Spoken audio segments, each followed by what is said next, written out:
Today we're gonna talk about managing your energy. And I'm saying this because I literally have 10 minutes to talk to you this whole week. So let's start by addressing why do you need it? Because things that do not satisfy you, they do not satisfy a need of yours, or you learning something, or they do not bring you money, or they do not bring you anything positive into your life. You literally do not have to spend time on them.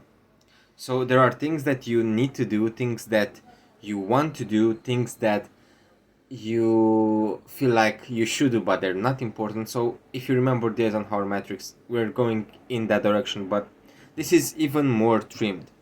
The idea is quite easy. You cannot do a thousand things perfectly.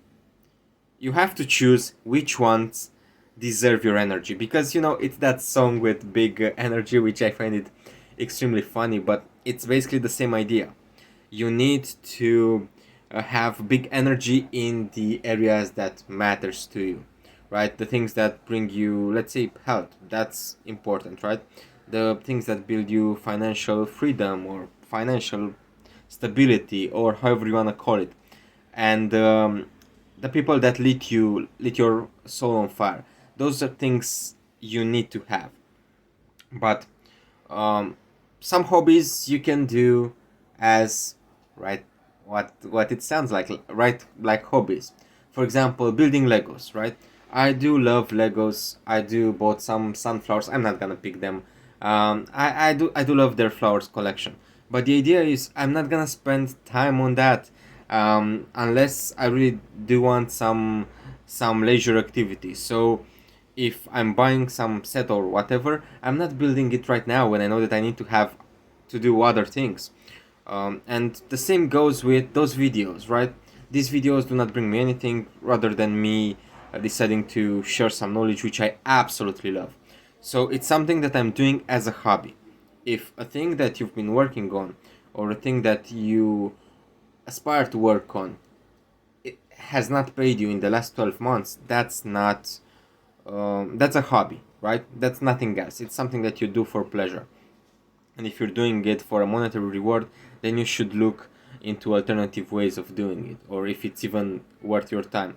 Because, see, I don't want to use cliches, but the whole idea of majoring in minor things, right? That's a self-help quote, let's say, that's quite useful for our lives, because there are so many things, so many tiny bits and pieces that you can do in one day. And the same goes with the larger bits and pieces that you can do in one day. So the idea is that you have a limited amount of time, a limited amount of energy. And this doesn't, by the way, talking about the ego depletion theory, was that no, it's not ego depletion. I forgot the name of it, but the gist was that the more decisions that you are making on a day, the less you will have the focus to decide, the more you want to go for the cravings and for the things that are not good for you.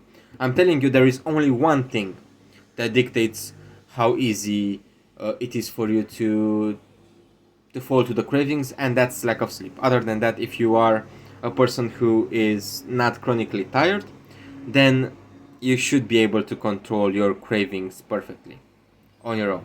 So that thing is BS, and also it has been debunked in so many studies. The idea that you have a limited number of decision making neurons on a day, like, that's stupid, that's so silly. And actually, you will find something in life. The more decisions that you make, you will become better at it. You'll make harder and also faster decisions. You won't spend 5 hours to choose what you are going to wear the next day, or you won't spend 30 minutes just to look at a menu. You will know that this doesn't bring you literally any value. So rather than, also you should have like a pre-planned plan for menus, which makes your life much easier. So you always know what you want to eat. But the idea is that you kind of know what's healthy, what's good for you, and then you see the options. Like in 3 minutes, you can decide on that. You don't need 30 minutes for that. This applies to the things that you are creating, or that you're doing right now. And this is why I wanted to make this video. And the same example I can give you with those videos. I used to spend lots of time trying to find out the perfect place, the perfect lighting, the perfect. And I realized I'm not a filmmaker. I will never be a filmmaker. I'm not interested in that. I'm a teacher at heart. I'm interested in my research. I'm interested in my job. I'm interested in my friends. I'm interested in my intimate relationships. I'm interested in my music. I'm interested in reading. I'm interested in flowers. I'm interested in so many things. But being a filmmaker is not one of them. So the quality of my YouTube videos is obviously like abysmal. It's just some random dude talking to a random camera, and the setting is not even good. The lighting is terrible, the sound is awful, and you can hear a motorcycle going through. But as a vehicle for what I want to do, this serves my purpose. Why? Because there is only one thing that I want to do. I want to share things with you.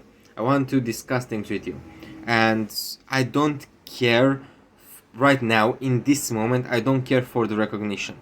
I don't care for somebody else watching it, because even if I get 5 views, I don't mind. There is not, there is something that's happened, that my number of views steadily decreased over time because my quality of production decreased over time, and I feel that it's much more useful for me to do this once every week so that I can just take what's on my mind and discuss it to you, rather than have some extremely well thought video, some amazing idea and whatnot. By the way, if you want to have views, if you want to have people following you, you need a certain things. So the first one would be something catchy, something that you would want to watch yourself, something that catches the attention. The second thing, you need to have a great idea. Good videos are based on great ideas, and great ideas are a dozen, right? There are so many things that have worked for other people. You can find lots of ways to get inspired.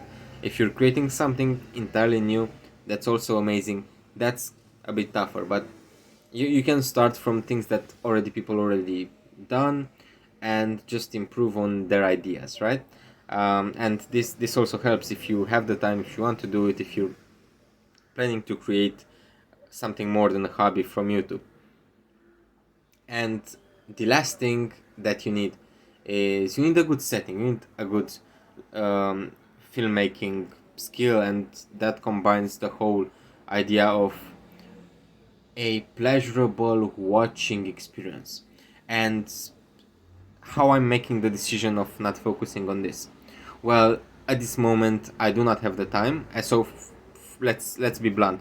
This brings me literally no money, and it never brought me any money. It just brought some money to YouTube when one of the videos went kind of viral.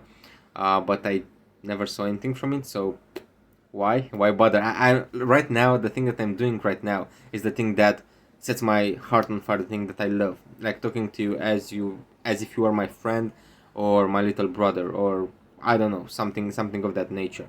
I love being a mentor, I love being a teacher, and I love sharing things that have helped me in my life, right?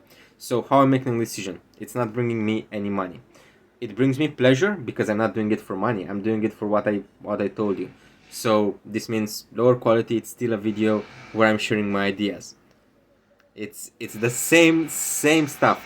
Three, the editing hours. If I want to put some let's say videos on top of this to make it really interesting from a visual point of view, I mean, it would take me 10 hours or something like that, but it's not worth it. Same goes with audio editing. I love it. I love audio editing, and I sometimes do it for fun. But again, would it allow me to post things? No, it will not. I am removing as many hurdles as I can from a thing that's just a hobby.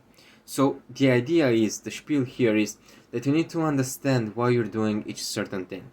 So you want to excel in your job, fine. You want to excel by going at the gym, fine. Why do you do them? Why do you want them both? Uh, which one do you like or do you want most? Then maybe you want to excel in reading 1,000 books. Why do you want 1,000 books? What kind of books that you want? How will you use them, right? Maybe you want to excel by having your own business. Why do you want a business? Just to say that, oh, I'm my own CEO, my own boss, sorry. Nah, I mean, you can create a company right now, like in 2 days, and you can print your business card and it will say CEO of XYZ company, but that doesn't bring you any sort of satisfaction from my point of view. So unless something is extremely useful to your life, you shouldn't let that energy flow there, right? And the good thing that we have is that we have this delaying gratification aspect, which no other animal has. No other animal has delayed gratification in the sense that we do. There are some species that do save for winter, for example, and those species, you can say it's a kind of survival instinct. So you can see this incipient delaying gratification to other species as well, right? But typically when they will hunt something, they will eat it right there, because then that's the only way to do it in the animal kingdom. For us, we can delay things for longer periods of time. So if you are trying to climb the corporate ladder, it makes sense to start from the bottom, right, and then to try and go up. If you are starting a business, it makes sense to start with one truck, let's say, and then build on top of that and have a fleet of trucks, if that's the business that you want, or to start with a product and then change that to have many other products. So it makes sense to start small. The idea is not that you shouldn't spend energy there. You should definitely do that. You should definitely spend your energy there.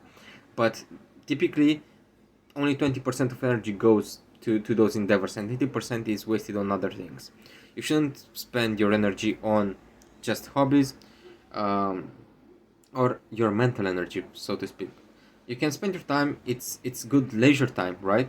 But like, again, I'm the fact that I'm not building a Lego right now, it's not bothering me. It's something that I absolutely love to do on a Sunday, on a rainy Sunday, right?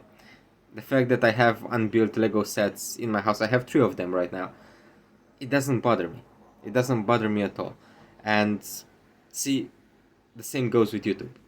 Doing the MVP for my um, own purpose. So I think that's the whole idea, to have an MVP, which is another way of saying, which is the business way of saying a shitty product which fulfills though your goal, right? So if your goal in an endeavor is just to enjoy yourself, or maybe to build a skill or whatever, you shouldn't allow it the same energy or skill than maybe writing a really important research paper that will become your introduction to the academic world or whatever, right? So manage your energy well. Understand that it's completely alright to put some things in your life on a lower priority. That's how life goes. You cannot focus on too many things at once. Maybe 2 things, but more than that, it's impossible. And things that are not that important, you shouldn't. First of all, you shouldn't even bother with them. But if they bring you pleasure, like this video does to me. And by the way, thank you for watching this. Thank you for being here um, with through me for so many years. And it's still fascinating that um, if I go back so many years and see my videos, it's, man, I cringe so hard, but I'm also so happy that I did it at some point, because those are the things that you're leaving behind in the end. It creates a legacy. But yeah, with that aside, I hope that you will find more freedom to do less of what is not important for your own goals. And that's the whole idea of this video. We'll catch up again